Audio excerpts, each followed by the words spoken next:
Los versos de mi poesía es que esto no.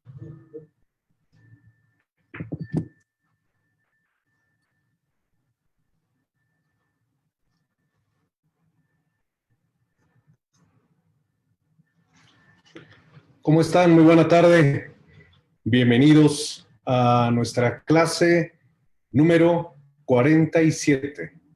Hoy, que es jueves 21 de mayo del año de la pandemia de 2020, me da gusto saludarles de nueva cuenta, darle la bienvenida y como siempre, deseando que usted y los suyos se encuentren a buen resguardo y su salud indemne.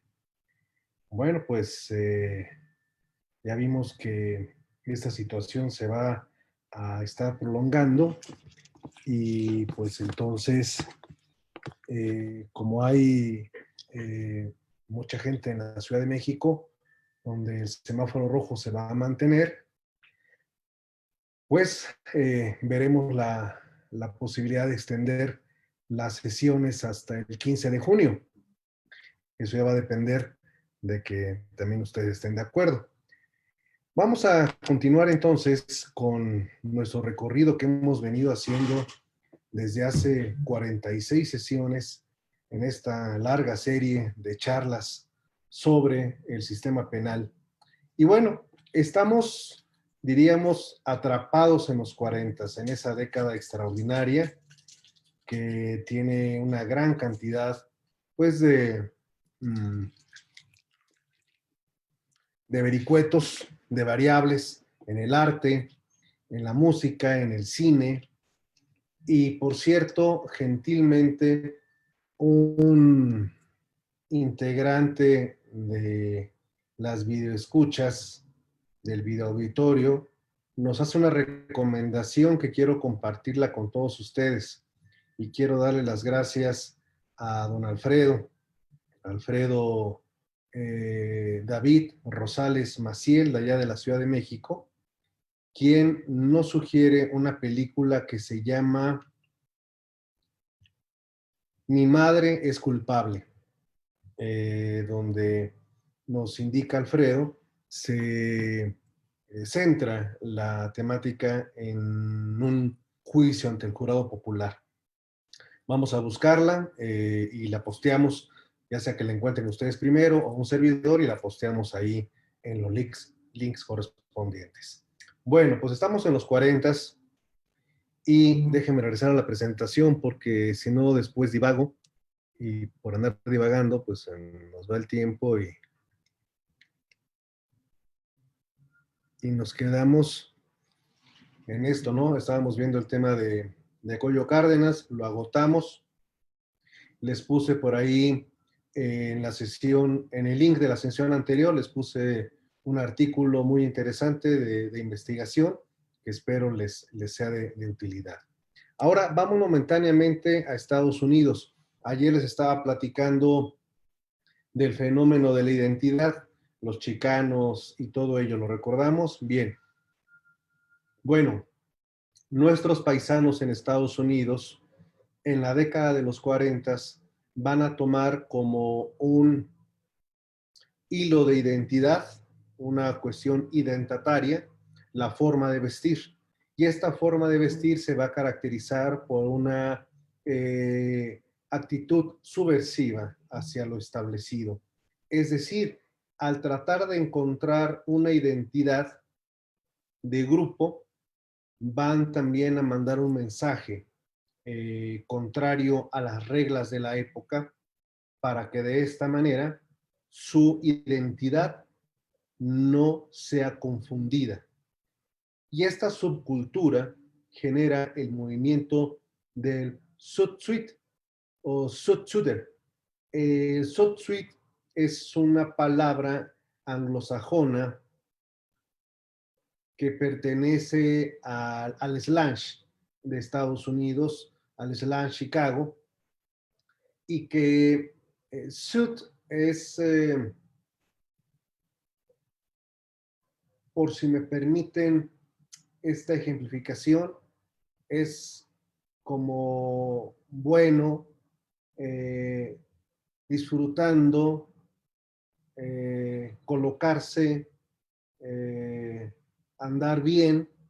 Es una especie de esa palabra, de esa cuestión. ¿Se acuerdan cuando les platiqué de lo del Kai Fine? Ese men me cae fine, el Caifán, el suit, tiene una similitud a esa palabra. Entonces, suit es un traje que me va bien, que me queda bien. Porque los trajes van a ser muy largos, muy largos, y los pantalones van a ser casi camisas, o sea, porque llegan hasta un poquito arriba de la panza. Los zapatos van a ser lujosos, de dos colores, bicolores, como vienen desde la época del jazz. Eh, y el sombrero, el uso del sombrero, eso es también una característica. Reloj de bolsillo, una pluma en el, um, en el sombrero. Y este movimiento va a generar un rechazo inmediato por parte de la racista sociedad estadounidense. Este anuncio que ustedes ven se colocaba en las paredes. Vestir extravagantemente en tiempos de guerra es peor que una mala forma de ser antipatriota, es lo que nos dice este letrero.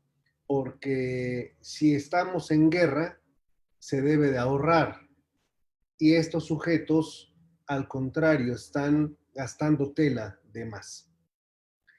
Y el estilo de vestir de los Sutsuit, que van a ser denominados pachucos, ya luego les platicaré por qué el término pachuco, eh, va a marcar a nuestros connacionales, principalmente en California, porque es donde el movimiento adquiere mayor profundidad. Y desafortunadamente, pues como se está en guerra, se va a presentar unos disturbios, se van a presentar unos disturbios muy fuertes, donde elementos de la Marina, marines, van a golpear hasta la saciedad a muchos de nuestros connacionales. Esto ocurrió en el año 1943. Es conocida en la historia como la noche de los disturbios de los Sutsuit. Eh, entonces, pues desafortunadamente muchos connacionales murieron, otros quedaron detenidos y se marcó una brecha social más amplia allá con nuestros residentes en aquel país. Hay una película que quiero recomendarles, entre muchas otras que lo haré a lo largo de las sesiones que nos faltan, que ya quedamos que le vamos a poner como fecha de fin de curso 15 de junio, eh, que se llama Santana, American Me, Santana, Americano Yo. Es una película de Edward James Olmos, muy recomendable, hay que verla, se la sugiero, no sé si esté en distribución libre, pero si no, no hay problema, porque eh, está extraordinaria esa película, es antropológica y sociológicamente necesaria de ver. Bueno, pues ahí tienen ustedes esta cuestión. Vamos a regresar a México. Estamos todavía en el sexenio de Ávila Camacho. Y van a recordar que hace unas sesiones les he venido platicando del fenómeno de los vagabundos, malvivientes. Inclusive hicimos una aproximación de análisis a este concepto. Bueno, pues no se va a resolver porque las causas de la vagancia no se atienden. Entonces, por lo general, los gobiernos, y no me refiero solamente al nuestro, sino los gobiernos occidentales, lo que procuran hacer es elevar las penas. Este va a ser un fenómeno que va a ser catalogado como populismo punitivo. En estos momentos todavía no existe el término. Ese término se lo vamos a deber y agradecer a la criminología crítica, que apenas se está comenzando a incubar en América del Sur, no en México. En México hay una criminología positivista, ¿sí? Y esa se la vamos a deber a varias regiones de Centro Sudamérica, este gran pensamiento del que platicaremos también en su oportunidad. Entonces, lo que va a proponer el presidente, bueno, no lo va a proponer, lo que va a ordenar el presidente es que a todos los vagos y considerados malvivientes, pues miren, nada más. Aquí en unos momentos les comparto la pantalla para que ustedes me puedan acompañar a conocer qué fue lo que determinó la presidencia de aquella época. Bueno, ya han de estar logrando ver el diario oficial del 24 de marzo de 1944. Y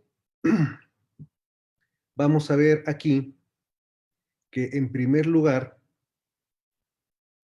eh, tenemos un decreto que faculta a la Secretaría de Gobernación, vean nada más ustedes, faculta a la Secretaría de Gobernación para sustituir la pena impuesta por la autoridad judicial a los reos sentenciados por la de relegación en las Islas Galleta, así como lo están escuchando. Es decir, si el juez en cualquier caso determinó establecer una pena de prisión, gobernación podrá sustituirla mandando al reo relegado. Eso es un exilio. Pero vean la invasión de competencias. Lo que un juez decidió, de decir esto va a quedar de esta manera, bueno, eso es lo que dijiste tú, juez, porque al final del día quien manda es gobernación en el término de ejecución de penas. Ahí lo tienen. Huelga decir que pues nadie se conformó, no hubo amparos contra ello y pues quedó de esta manera avalada la relegación para reos de cualquier tipo. Ahí está establecido. ¿Sí? Que teniendo en cuenta el exceso de población de la penitenciaría del Distrito Federal, la penitenciaría que todavía existe, que está allá en el oriente de la capital del país, se ha acordado el traslado a la colonia penal de las Islas Marías de un grupo de delincuentes a los que consideró especialmente peligrosos, tanto por sus antecedentes penales como por la calidad de los delitos que cometieron. Y ahorita que hablo de penitenciaría, ¿saben qué se me acaba de ocurrir? Voy a invitar a una charla dentro de nuestras sesiones a un excelso penitenciarista y criminólogo que estuvo viviendo toda la historia de Santa Marta. No es sanmarteño, no estuvo interno, sino que él fue servidor público y se conocen unas historias tremendas. Entonces, nada más déjenme organizarlo y cuando estemos por allá de los años 60, 70, lo voy a invitar para que nos dé una plática de todo lo que llegó a conocer en esa turbia penitenciaría. Bueno, pues así pues ya se imaginarán cómo están eh, las aplicaciones de la norma, ¿no? Bueno, voy a platicarles, ahorita regreso a compartir la pantalla, porque ahorita les quiero platicar de que Ávila Camacho hizo 13 reformas al Código Penal. O sea, gobernó reformando el Código Penal. ¿Por qué tantas reformas? Recapitulo rápidamente. La primera, porque tuvo que ver con incrementar conductas para los delitos de traición a la patria y espionaje y crear el debatido delito de disolución social. Después creó la Ley de Prevenciones Especiales, que es la suspensión de garantías que ya platicamos y que empoderó al Ministerio Público Federal. Después de ello, impuso, después de esto que vieron ustedes de la Secretaría de Gobernación, impuso una reforma al Código Penal para que los vagos y malvivientes ya no fueran castigados con pena de prisión, sino con la pena de relegación de 6 meses a 3 años. Es decir, ya no quiero aquí a los vagos, mándenlos a las Islas Galleta. Y así se determinó esa reforma.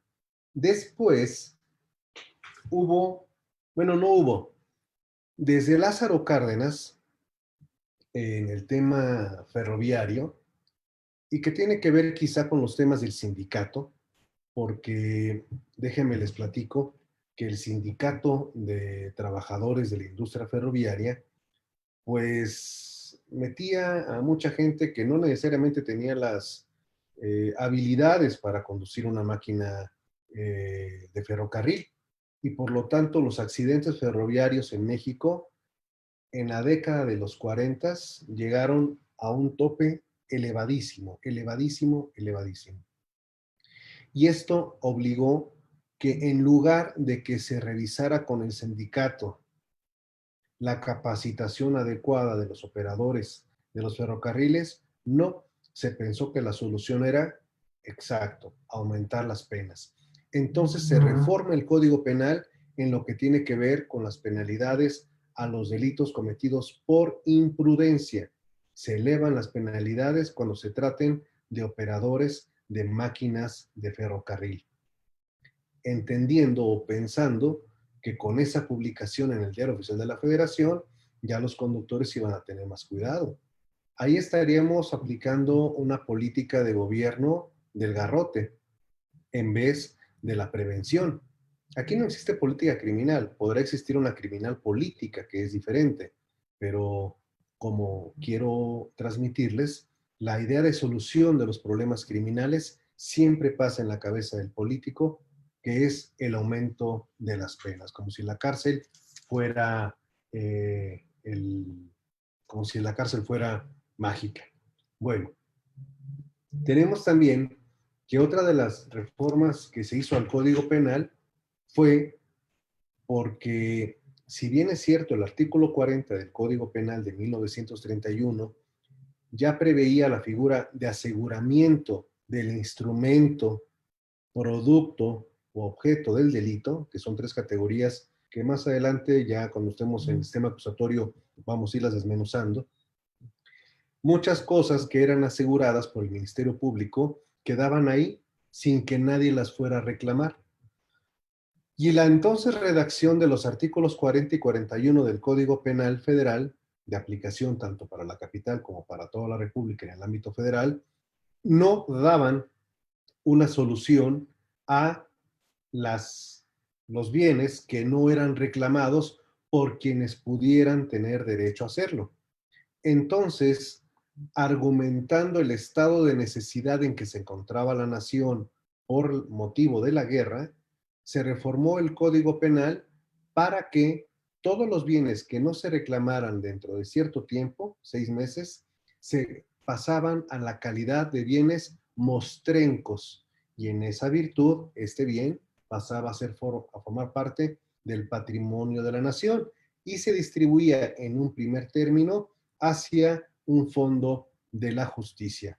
Fondo, pues que nadie ha visto. Y dejen que lleguemos al otro sexenio y lo que les voy a platicar. Bueno, luego, fíjense, la 10ª reforma que hace al Código Penal Federal Ávila Camacho es para incluir los delitos contra la salud en la Ley de Prevenciones Especiales. Es decir, sin goce de garantías. Cuando en un principio nada más era la ley para delitos de carácter político, Ávila Camacho tomó la decisión de que los delitos contra la salud entraran ahí. ¿Por qué? Por lo que les conté que pasó, de que mandaron una expedición de soldados allá a Sinaloa y se agarraron a balazos y mataron a soldados, y los colgaron. Entonces, como respuesta, el gobierno dijo, a esas vamos, pues entonces ahora los dejo sin garantías. Y mandó a que siguieran persiguiendo el narcotráfico, pero desgraciadamente pasó lo que todos sabemos. Productores se pusieron de acuerdo con caciques, autoridades locales y autoridades federales para poder seguir produciendo la dormidera, la goma de opio. 1944. Eh, ay,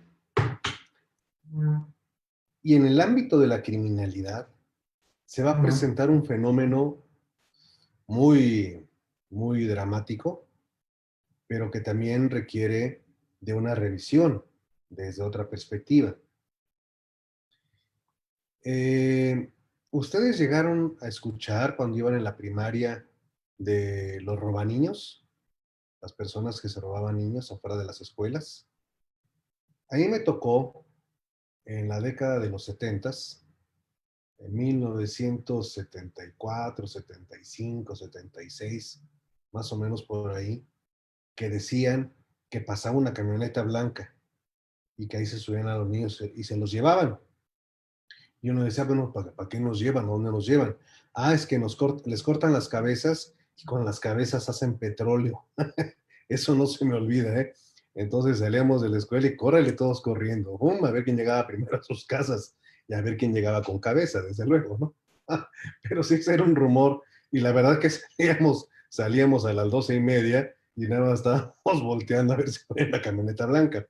Bueno, pues esta situación tan desafortunada de los robachicos, que no es una leyenda urbana, aclaro, durante la guerra y más que nada en el año 1945, se va a dar una ola de robo de infantes en la capital del país. Sí, en la capital van a empezarse a robar a muchos niños.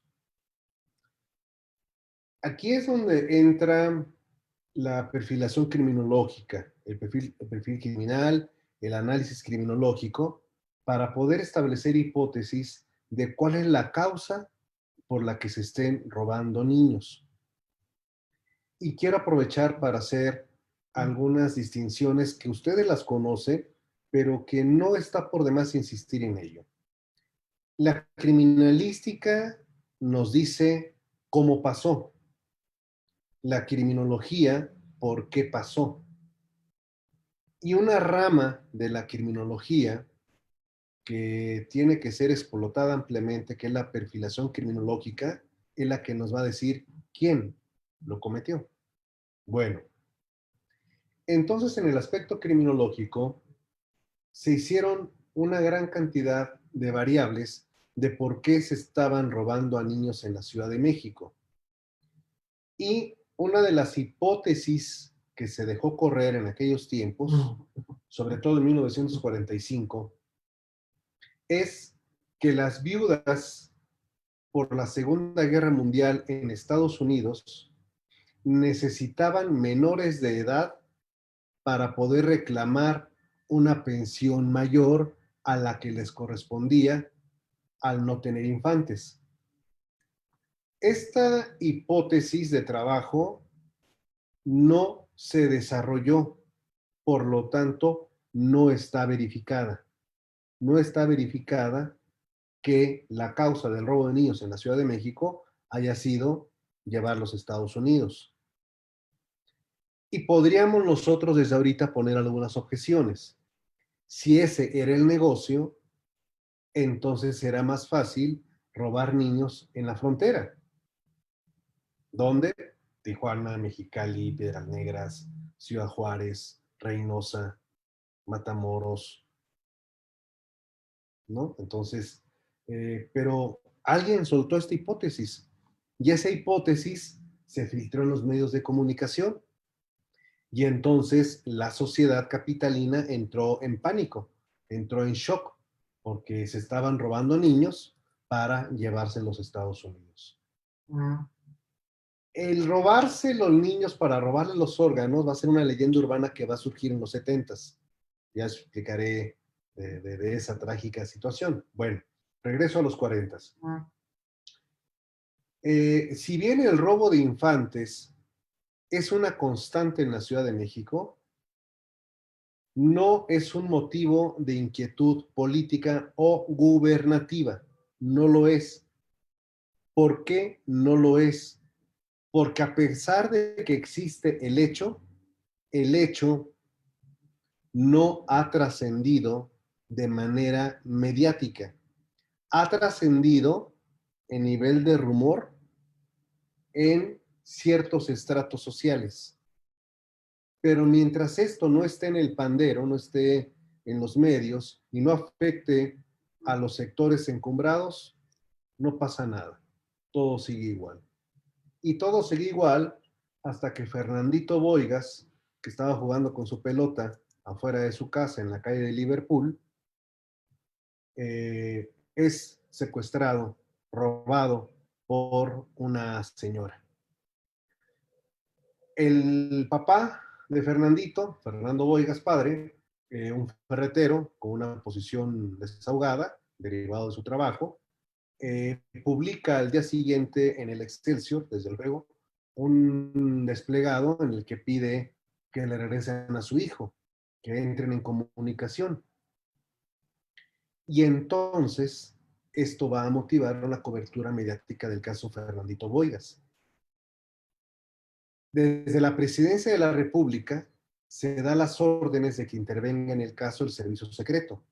Y el servicio secreto se despliega para comenzar a comprender, a reconstruir cómo ocurrió el robo del infante. Nadie se comunica a la casa del señor Boigas, nadie hace un mensaje o un planteamiento. El servicio secreto hace publicaciones a las semanas después de no tener pistas para que la gente que sepa algo llame por teléfono de manera anónima al teléfono de la oficina del servicio secreto y deje algunos datos. Los meses van pasando y la sociedad se mantiene en un hilo porque no hay noticias, no hay esperanzas de poder recuperar al menor y esta idea de que se los estaban llevando a Estados Unidos pues se fortalece ante la entonces poca efectividad que tenía la investigación del servicio secreto. Hasta que, casi 6 meses después, el servicio secreto recibe una llamada de una señora que dice, yo sé quién tiene a Fernandito Boigas. Y Fernandito Boigas está en una casa de la colonia fulanita de tal. Y lo tiene una señora que tiene una casa con esas características. El servicio secreto acude a la zona de la colonia y como era típico de la actividad de estos agentes, se disfrazan de barrenderos, carteros, etcétera, pordioseros, y montan vigilancia. Y al montar vigilancia advierten que en la calle que les habían dado las características sale una señora cargando un niño, que por la estructura y la dimensión podría corresponder con la del infante robado.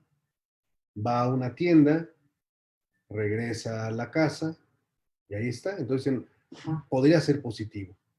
En la tarde-noche del día siguiente llega un taxi, sale la señora con el niño y sale un varón y se suben a ese vehículo y se van. Entonces el servicio secreto los va siguiendo y ya casi a las salidas de la ciudad los detienen, les marcan el alto y al revisar se percatan que efectivamente se encuentra el menor Fernandito Boigas, quien es rescatado. El comandante del servicio secreto le informa al padre, le informa a la presidencia de la República y el presidente de la República les da inclusive un reconocimiento de manera personal. Con motivo de este hecho, aparte de que se filmó una película, el secuestro de Fernandito, eh, Ávila Camacho mandó una reforma al Código Penal, que fue la reforma número 11. Y esa reforma es para incrementar la pena al delito de robo de infante, para incrementarla hasta los 20 años de prisión a quien cometiera ese ilícito. ¿Qué es lo que podemos destacar de este lamentable evento que por fortuna tuvo un final, pues como debería de ser en todos casos delictivos, ¿no? Ya cuando se comete el delito, bueno, la eficacia de la investigación logró recuperar a este menor y darle la satisfacción a su familia. Eso fue extraordinario y eso es muy bueno. Pero allende de este drama, de este hecho delictivo, lo que está para motivo de análisis es que si no hubiera sido Fernandito el víctima de este hecho delictivo, la ola se habría permanecido en la Ciudad de México sin ninguna modificación legal, sin ninguna intervención, sin mecanismos de prevención. Tuvo que tocar filas, o mejor dicho, tuvo que tocar fibras sensibles de la sociedad para que el gobierno reaccione. Ya lo había comentado en alguna ocasión, si un robo ocurre en una zona vulnerable, a nadie le importa. Pero si el robo ocurre en la zona residencial más relevante de la ciudad, toda la policía cae de manera inmediata. Entonces, recordamos a Edwin Sutherland cuando en el libro Los delitos de cuello blanco nos decía, ¿por qué la sociedad no se entera de la criminalidad dorada? Porque son delitos muchos más complejos y sofisticados. ¿De qué se entera la sociedad? Pues de los delitos que publican los medios de comunicación. Y solo si un medio de comunicación publica algo, entonces va a tener una repercusión. Pero aclaremos. No es lo mismo que un evento delictivo ocurra y se publique en el magazine de policía de Excelsior o en la prensa, a que se publique en las páginas principales de los diarios que leen la clase gobernante. Esa es la gran diferencia. Cuando de la nota roja pasa a la nota social y a la nota política, el asunto amerita atención. Esto es algo que Jacques Vergès, en su libro que les platiqué sobre los procesos judiciales, toca en ese sentido. Y en algún momento hablaremos también de lo que es el litigio mediático. Pero conforme nos vayamos acercando hacia la década de los 80s, 90s, les platicaré varios casos sobre de ello. Bueno, entonces eso es lo que motivó esa reforma. Vino la reforma 12 a Ávila Camacho, a su administración, le correspondió reformar el Código Penal y por primera vez en la historia penal mexicana, el capítulo de autoría y participación se va a establecer hasta en 4 hipótesis diferentes, lo que no existía antes de ello. Y eso es lo que va a permitir, bueno, que muchos juristas de aquella época dorada comiencen a desarrollar estudios mexicanos sobre el tema de la autoría y la participación. En estos años destacaron, entre otros, dos personajes, que a ver si saben ustedes de quién se tratan. Germán Genaro Cipriano Gómez Valdés y Castillo. ¿Alguien sabe quién fue? Y Ángel Agustín María Carlos Fausto Mariano Alfonso del Sagrado Corazón de Jesús Lara y Aguirre del Pino. Bueno, y es que así eran los nombres, ¿eh? El primero, Germán Valdés Tintán, quien precisamente por el fenómeno del Sotsuit en Estados Unidos, él, con toda la habilidad que le caracterizó, toma el personaje para hacerse el Pachuco, para crear el personaje del Pachuco, que es lo que junto con su talento inagotable e innegable para el canto, para el baile, para la actuación, lo convierte en un ícono del cine de comedia en México, en tanto que el segundo nombrado pues es precisamente Agustín Lara, el Flaco de Oro, aquel al que una pérfida mujer le hizo Scarface allá en Veracruz cuando le rajó sí, creo que sí fue en Veracruz donde le rajó la cara con una botella. Pero bueno, eso es lo que acontece en estas décadas. Y déjenme decirles también que a pesar del incremento de las penas que les comenté de robo de infante a 20 años, pues no se resolvió el fenómeno. El fenómeno subsistió de robo de infantes, lo que motivó que antes de entregar la bandera presidencial, la banda presidencial, Ávila Camacho mandara la reforma número 13 al Código Penal, incrementando las penas de robo de infante para tratar de con ello limitar esta conducta delictiva. Voy a compartirles un análisis que existe sobre el robo de infantes en la época en la que estamos hablando. La hipótesis que se maneja en este estudio, que es extraordinario, es la necesidad materna. A ustedes les va a tocar hacer la evaluación y emitir el criterio correspondiente, pero la hipótesis tiene esta variable. Las mujeres que no han logrado dar a luz tienen la necesidad de una maternidad para mantener la unión conyugal. Y se refiere al caso de una señora que convence a su asistente doméstica de que le preste a la hija que acaba de tener para que se la bautice. La asistente le presta a la niña, la señora llega a la casa y le dice, después de haber fingido un embarazo, le dice al marido, mire, ya nació nuestra hija, qué bien, van, la bautizan y después del bautizo, cuando la mamá real le pide que le retache la copa, bueno, que le regrese al bodoque, la señora le regresa el bodoque y le dice al marido, me robaron a nuestra hija. Sí, porque lo que era común era el robo de infantes. Y entonces de la investigación que se hizo por parte del servicio secreto, pues se descubrió toda esta situación. Bueno, al menos fue eso y no hizo lo que hizo Anne Smith. Ya de Anne Smith platicaremos, eso fue que 1983, 84, más o menos, para no adelantarme. Pero el artículo de investigación que les voy a compartir explota esta hipótesis de esa necesidad de maternidad que se traduce en el robo de infantes. Bueno, pues vamos a seguir, vamos a ver cuál es el tema siguiente. Aquí lo tenemos, ya les dije lo de las drogas. Y miren nada más.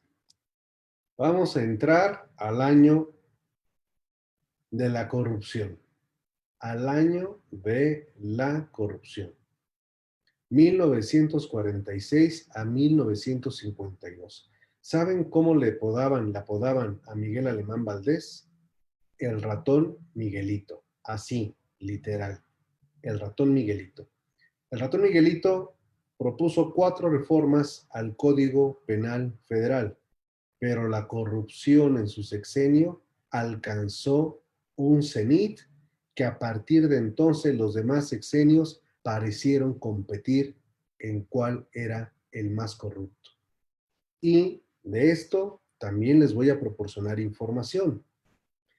Afirmar que hay corrupción, pero sin un sustento de investigación, serían palabras huecas. Pero aquí, en el caso concreto, porque nos interesa mucho hacer los análisis de la perspectiva criminológica, de la perspectiva legal, histórica de lo que ha sucedido en nuestro país, es coincidente para todos los investigadores e historiadores que en este sexenio es donde se da el banderazo para decir roben todos. Tan es así que se crea una palabra que se les endilgó a los integrantes del gabinete del ratón Miguelito. Eran los trampontistas, no transportistas, trampontistas. Eres trampontista. ¿Por qué trampontista? Tan pronto ya robaste, tan pronto ya tienes esto, tan pronto hiciste aquello. Y en las investigaciones que les voy a compartir, vienen los nombres y vienen los cargos de quienes se enriquecieron de manera absurda durante este sexenio. Es aquí cuando Acapulco, a propósito de esta corrupción, va a alcanzar el glamour que se le va a conocer y que va a motivar a que se vengan a filmar películas a Acapulco, que vengan yates, que vengan artistas del extranjero, y se va a generar un esnobismo en la sociedad mexicana derivado precisamente de esta administración que así lo permitió. Bueno, y para que vean ustedes que esto tan fue así, es que durante esta administración el servicio secreto va a alcanzar, su máximo esplendor. Vamos a verlo.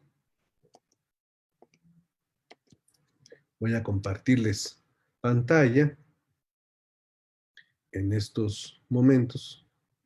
Nada más déjenme, abro aquí un poquito de cancha. Ya está. Bien, vamos a ver cómo estaba actuando en aquellos tiempos este organismo de no tan grata memoria, pues por lo que les he platicado, aunque haya tenido una gran cantidad de aciertos que son innegables, absolutamente innegables. Miren, vamos a hacer el recorrido.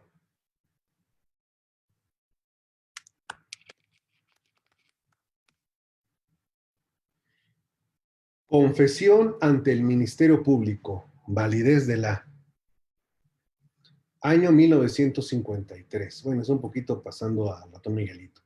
La detención ilegal llevada a cabo por los agentes del del Servicio Secreto, perdonen ustedes, no da lugar a considerar que la confesión producida por el acusado ante el personal del Ministerio Público Investigador haya sido hecha hallándose el confidente bajo coacción, si en dicha diligencia no intervinieron los repetidos agentes y además el acusado dijo entonces que declaraba ya sin ninguna prisión y buscando alcanzar benignidad de su juez. Es decir, el que lo hayan presionado aquellos, si no está demostrado, no pasa absolutamente nada. Algo les iba a decir a propósito de esto. Ahorita recuerdo lo de los policías legales, la prueba, la investigación. Bueno, ahorita veo. Agente de Servicio Secreto, valor de sus informes. El informe rendido por un agente del Servicio Secreto de la Jefatura de Policía, comisionado para que investigara los hechos en cuestión, tiene la fuerza probatoria de un documento público. Imagínense, 1946-47. Ese informe a documento público y por lo tanto es incuestionable, porque es un documento público. ¿Ok? Qué fuerte, ¿no? 300711.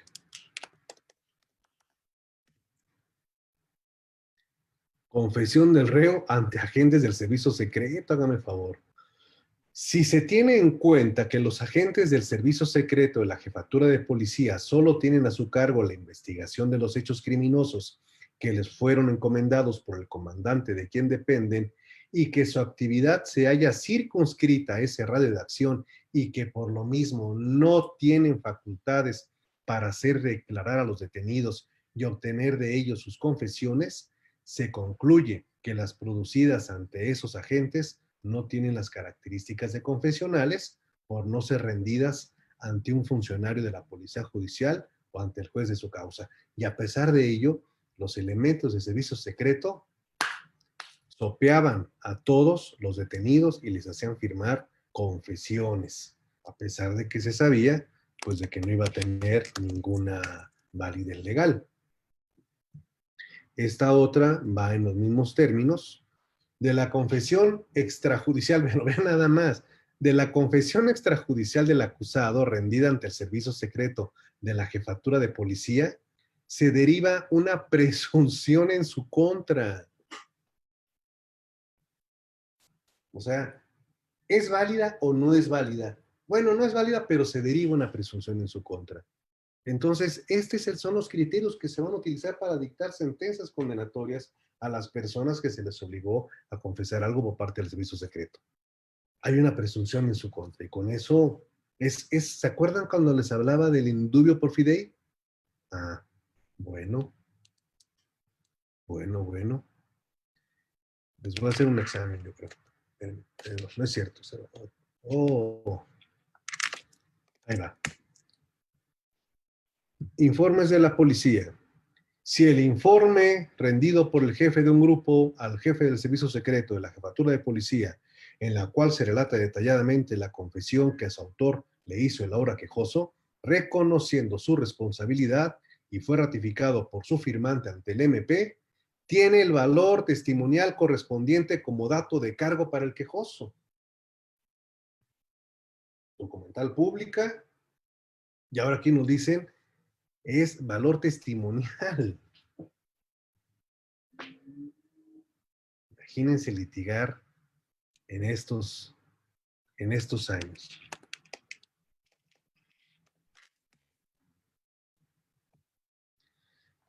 Para el efecto, miren, y aquí el quejoso es este quejoso es un tocayo de nombre, aunque el mío es apellido.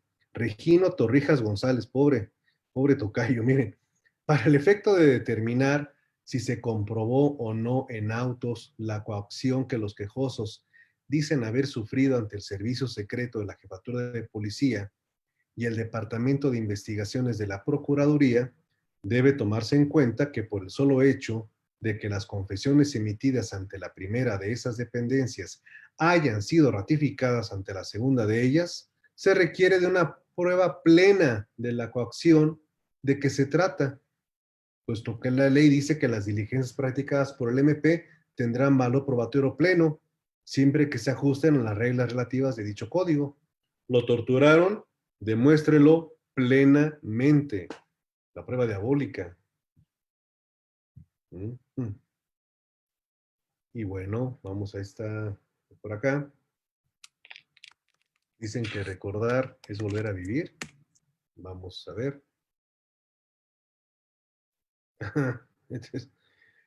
No, pero este es de un no, esta no, porque ese es un error, de un plomazo que le metieron ahí a otro compañero. Se estaban peleando en la comandancia. Ya saben que nunca faltan ahí los pleitos. Al haber quedado el quejoso a disposición de la autoridad judicial como presunto responsable de un delito, cesaron con toda evidencia los efectos de los actos que había reclamado de las autoridades administrativas, a las que solo podría exigir legalmente sus respectivas responsabilidades si llegara a demostrarse que se habían extralimitado en sus atribuciones. Porque se le detenía y se le tenía incomunicado durante semanas.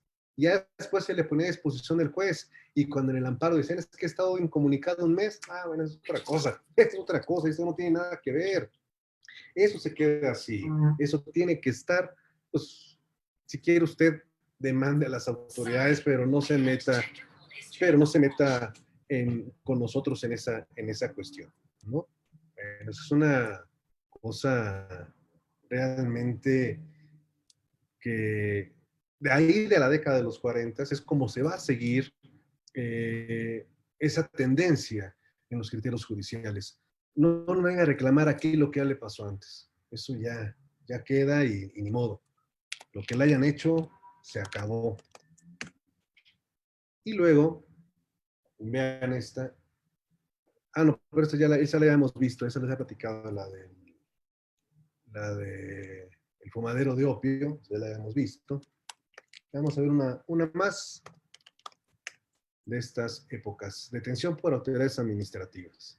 La detención arbitraria de los quejosos llevada a cabo sin que mediara orden de autoridad judicial entraña violaciones constitucionales irreparablemente consumadas desde el momento que los reclamantes quedaron a disposición del juez de la causa. Ya lo que pasó, pasó. Entonces, la administración de la justicia en nuestro país en aquellas épocas era proclive a solapar las arbitrariedades que cometían las autoridades en la investigación de los hechos delictivos. no había protección de derechos humanos. Si comparamos, por favor, si comparamos estos criterios que les he compartido con los criterios de Estados Unidos que hemos visto hasta ahora, que han sido los de Boyd, Weeks, Silverton y los de Frankfurter, en el caso del Poison Tree, pues nada que ver, ¿no? O sea, imagínense una investigación de este tipo, porque aquí les doy otro campo para los que quieran hacer investigaciones. Comparativa. Constitución de los Estados Unidos con sus enmiendas y Constitución mexicana. Garantías penales. Primer pregunta. ¿Había diferencias sustanciales entre las enmiendas constitucionales en Estados Unidos y lo que dispone el artículo 20 de la Constitución en cuanto a las garantías de las personas, en cuanto al debido proceso, artículos 14, 16, 19, y lo que dispone en su caso el artículo 2, el artículo 6 de la Constitución de Estados Unidos? ¿Habría diferencias sustanciales? La respuesta es no, ninguna diferencia. Los textos son casi idénticos. Bien, segunda pregunta. ¿Por qué razón la Corte Suprema de los Estados Unidos sí reconoció el debido proceso, sí reconoció las ilegalidades que cometen las policías, y por qué la Suprema Corte de Justicia de la Nación de México no? Ahí sí, ¿cuál es la respuesta de ello? Aquí están las tesis, aquí está una de ellas. ¿Por qué? Porque la Corte estaba supeditada a los designios presidenciales, porque estaba imbuida de la década de los años maravillosos y no quería que se trastocara la imagen institucional del país que se estaba conformando. ¿Cuáles fueron las razones que motivaron a que el Poder Judicial, la Suprema Corte, se convirtiera en una cómplice de las arbitrariedades que se cometían por parte de las policías? Ese es un tema de mucho interés y que tendría que debatirse. Es un tema histórico, sí, pero hay que comprender por qué ocurrió esto. Si teníamos el mismo texto, ¿por qué se interpretaba diferente? Y sobre todo, a favor del poder. Bueno, vamos ahora, ya se nos está yendo el tiempo como de costumbre, a regresar a las modificaciones o las reformas que se hicieron en el ámbito de este presidente. ¿Qué reformas se hicieron con el ratón Miguelito? Bueno, 4 reformas. La primera reforma fue aumentar penas a una constante. Es que, vean, ay, todos dicen por ahí, la causa de la causa es la causa de lo causado. La corrupción imperante en su administración, de la que vamos a dar muchos ejemplos, pero quizá mañana y así de rapidito, provocó que muchos vivales, muchos bandidos, dijesen ser funcionarios de presidencia o de cualquier dependencia para cometer un sinnúmero de barbaridades, pero sin número de barbaridades. Entonces, como había muchos copycats, muchos copycats de los políticos, decidieron que la forma de controlar eso era aumentando las penas a los delitos de usurpación de profesión, usurpación de funciones, todo ello. Curioso, ¿no? Bueno, segunda reforma, se aumentan penas para los delitos contra la salud, pero el combate al cultivo del opio en este sexenio se detuvo. Se detuvo. Hay artículos y obras de investigación sobre este particular. Después, tercera reforma, ¿cuál es? Nuevamente, vagancia y malvivencia. Ya no hay que mandarlos a las Islas Marías porque nos sale muy caro el traslado y mejor regresamos a la pena de prisión que tenían anteriormente. Esa es la forma en cómo se está llevando a cabo esto. Y en su sexenio de Miguel Alemán, se va a reformar por primera vez la Constitución en el ámbito penal y se va a reformar en lo que tiene que ver con la libertad provisional. Aquí tienen ustedes de qué fue la reforma. Aquí tenemos el texto original, el texto de 1917. Inmediatamente que lo solicite será puesto en libertad bajo fianza hasta de 10,000 pesos según sus circunstancias personales y la gravedad del delito que se le impute, siempre que dicho delito no merezca ser castigado con una pena mayor de 5 años de prisión, sin más requisitos que poner el dinero a disposición de la autoridad u otorgar caución hipotecaria o personal bastante para asegurarla. Bien, así funcionó. Pero en este sexenio se dice lo siguiente: se le va a dar la libertad siempre y cuando el delito merezca ser castigado con pena cuyo término medio aritmético no sea mayor de 5 años de prisión. Es aquí donde se amplía la posibilidad de tener libertad provisional siempre y cuando la pena a la mitad no exceda de 5 años. Eso abrió el abanico a una gran cantidad de figuras delictivas porque antes estaba condicionada a que no excediera de 5 años de prisión. Pero vamos a ver, si la pena mayor de 5, dice, no merezca ser castigado con una pena mayor de 5 años de prisión. Hay una gran cantidad de delitos que eran castigados con más de 5 años de prisión, entonces la gente se quedaba en el bote. Y con esto, bueno, ya puede salir porque ahora los 5 años es el medio aritmético. Bien, pero aquí viene un tema interesante. En ningún caso la fianza o caución será mayor de 250,000 pesos, a no ser que se trate de un delito que represente para su autor un beneficio económico o cause a la víctima un daño patrimonial, pues en estos casos la garantía será cuando menos 3 veces mayor al beneficio obtenido o al daño ocasionado. Hay quienes dicen que con el sistema acusatorio por primera vez se recordó a la víctima. No, no es cierto. La víctima está reconocida dentro de la Constitución, tanto en la Constitución del 17 como en esta primera reforma. Aquí es donde se va a establecer lo de hasta 3 tantos. ¿A favor de quién? De la víctima. Ahí está el texto constitucional. No es cierto que a partir del 2008 se acordaron de la víctima. Que no se haya permitido ejercer los derechos de la víctima es diferente, pero ahí constitucionalmente estaban sentadas las bases desde esa oportunidad.